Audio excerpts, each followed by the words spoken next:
A can work in 5 days, B can work in 10 days and C in 15 days అయితే ముగ్గురు కలిసి పనిచేస్తే ఎన్ని రోజుల్లో అవుతుంది అన్నది క్వశ్చన్. ఇప్పుడు నేను చెప్పే కాన్సెప్ట్ అన్నది ఇద్దరికైనా అదే కాన్సెప్ట్, ముగ్గురికైనా అదే కాన్సెప్ట్, నలుగురికైనా అదే కాన్సెప్ట్. ఒక నంబర్ ని మనం ఎజ్యూమ్ చేసుకోవాలి. ఆ నంబర్ ఈ మూడిటి కన్నా సేమ్ ఆర్ పెద్దదై ఉండాలి అండ్ ఆ నంబర్ ఈ మూడిటితో డివైడ్ అయి ఉండాలి. ఇట్ ఈస్ లైక్ హెచ్సిఎఫ్ అని అనుకోండి. So nearest number which divides is 30.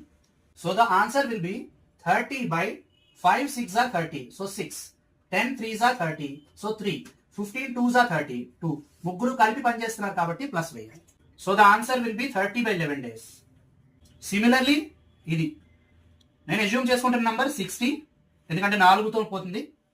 5 12s are 60, 10 6s are 60, 15 4s are 60, 20 3s are 60. నలుగురు కలిపి పనిచేస్తున్నారు కాబట్టి ప్లస్ 25 days.